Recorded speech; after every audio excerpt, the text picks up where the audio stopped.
Hello, this is Kajal Khandelwal and इस next video में हम देख रहे हैं section 447 which is regarding punishment for fraud. इस सेक्शन को हम क्यों पढ़ रहे हैं? बिकॉज़ जब हम कंपनीज़ एक्ट पढ़ते हैं तो बहुत से सेक्शंस में पेनाल्टी के नाम पे सेक्शन 447 दे दिया है। मतलब कि ऐसे कुछ सेक्शन है जिसका हम अगर वायलेशन करते हैं तो उसमें पनिशमेंट के रूप में हमें 447 दे दिया है कि इनको 447 इम्पोज कर दिया जाएगा इन पे। सो व्हाट इज़ 447 वो आज हम पढ़ेंगे। So any person found guilty of fraud involving amount, मतलब कोई भी पर्सन गिल्टी फाइंड किया जाता है ऑफ फ्रॉड। अमाउंट कितने की? दो कंडीशन है, या तो 10 लाख से कम या 10 लाख या 10 लाख से ज़्यादा। सो पहले हम ये वाली कंडीशन देख लेते हैं। अगर जो फ्रॉड की अमाउंट है वो 10 लाख से कम है या फिर 1% of turnover of the company, इतना है, दोनों में से कोई भी कंडीशन है और पब्लिक इंटरेस्ट इन्वॉल्व नहीं है, तो फाइन क्या लग सकता है और इम्प्रिजनमेंट कितने की है? सो फाइन लगेगा अप टू 50 लाख रुपीज़ और इम्प्रिजनमेंट अप टू 5 years। ये कब है?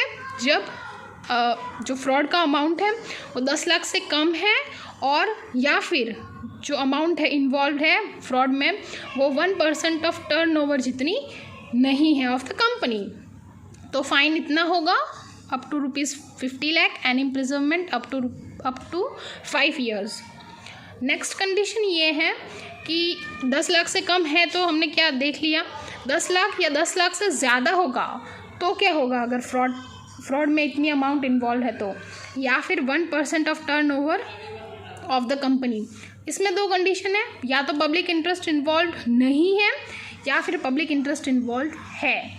अगर पब्लिक इंटरेस्ट इन्वॉल्व नहीं है तो फाइन और इम्प्रिजनमेंट क्या है, और पब्लिक इंटरेस्ट इन्वॉल्व है तो फाइन और इम्प्रिजनमेंट क्या है वो हम इसमें देखते हैं।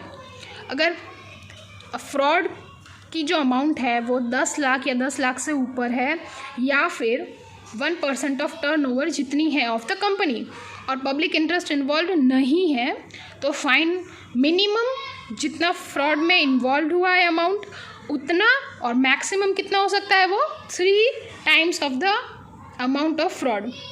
मतलब जितना फ्रॉड का अमाउंट है उसका 3 times मैक्सिमम फाइन कर सकते हैं उसे। एंड इम्प्रिजनमेंट कितने की हो सकती है उसको? मिनिमम 6 महीने की और मैक्सिमम 10 साल की।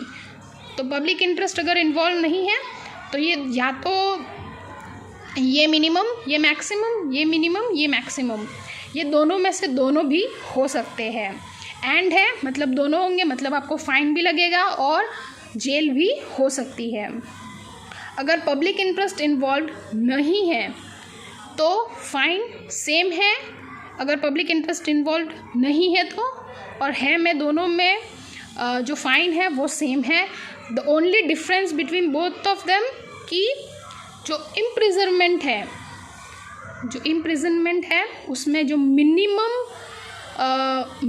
जो इम्प्रिजनमेंट की जो ड्यूरेशन है वो डिफरेंट है। बाकी दोनों में ही कंडीशन जो फाइन और इम्प्रिजनमेंट की है वो दोनों ही कंडीशन सेम है।